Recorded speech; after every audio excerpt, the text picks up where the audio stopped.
Hello, dear ladies and gentlemen. Hi there. I would like to talk today about a girl named Trisha Paytas, and she has, I believe, two YouTube channels on just random stuff around life. She's a pretty big lady in her, I believe, 30s, early 30s, and well, she does a lot of controversial stuff on her channels. She talks on very long videos about her lifestyle and about her difficult relationships and how some men were cheating on her or misbehaving with her or fat shaming her and such things. So I would like to talk with you about that. In my opinion, this lady is caught up in the feministical race, and I believe that she doesn't really realize this, as well as her fans and other followers who try to copy her lifestyle. I believe that women who try to become very independent, self-reliable, and try to work their bum off in order to buy with their own money their own house, cars, clothes, phones, computers, and whatever else, bags and clothes. The moment you try to do this, you would see that the feminism doesn't really work well for you as a woman and as a man as well. The thing is, when you as a girl decide to dedicate your life on business and trying to make money, and then you get caught up with this race on trying to get more and more and more money in order to buy for yourself stuff like clothes and bags and expensive jewelry and whatever else you buy, you soon realize that you have spent your young years on working for your employer or even for yourself in order to buy things that naturally do not make you happy. And Trisha Paytas proves my words with her saying many times that she doesn't feel happy. She wants now children, she wants now a stable relationship, and in her recent relationship with Jason Nash, I believe, she said this multiple times that she wants to marry him, but she doesn't want, but she wants, but she doesn't want, she wants, and all this stuff. And she's here and there, everywhere, all the time. The reason for her bipolar kind of behavior is, I believe, her realizing what she is doing with her life, and she doesn't want to be in this lifestyle that she has. She doesn't want to.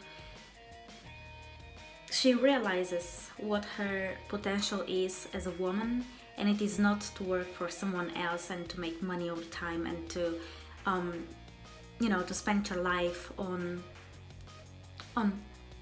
working and working and working and working and working without having children, without having a stable relationship, loving your life.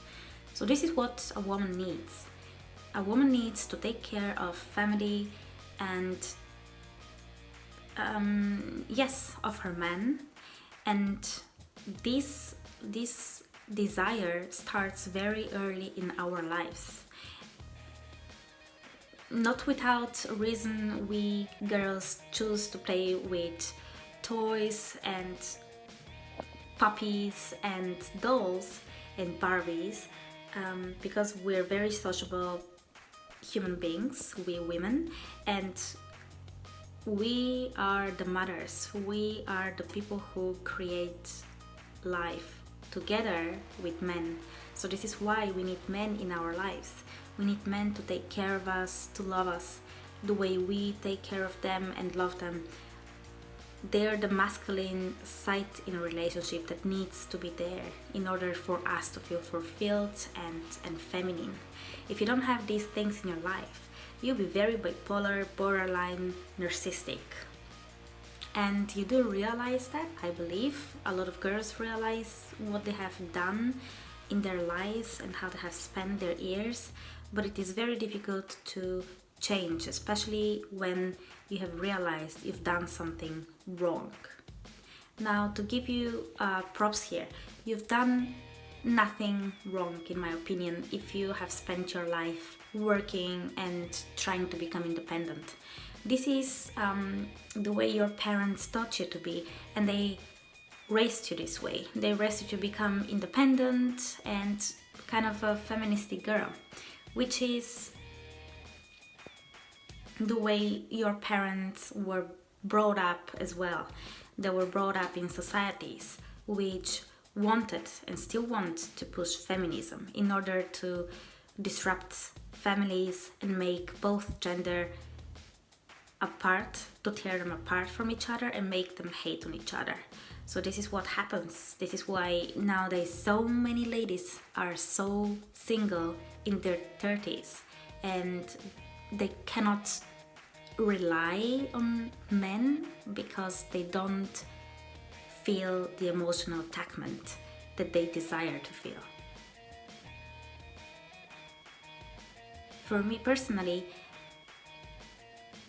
if you don't feel this emotional desire to any man in your life, if you don't feel this emotional desire to support him, to take care of him, to wake up the morning next to him and to want to touch his head and to stroke his beard and to tell him lovely words, if you don't feel this attachment, then you try your best to take everything that is unnecessary in your life and to make your life as simple as possible, to get in touch with nature as soon as possible, to stop using internet so much, to stop using social media. Social media is the death for the soul and the heart if you do it not the correct way.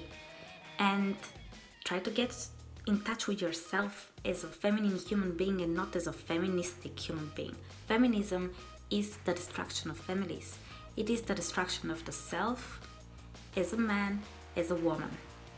Feminism makes families apart as well as genders.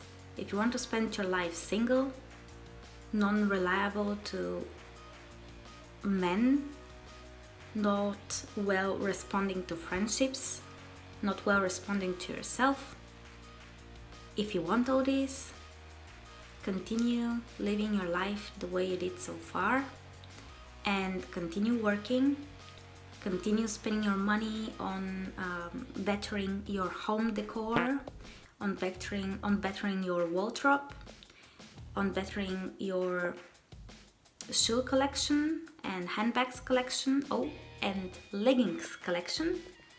Spend your life with these things and then you're good to die alone. Farewell.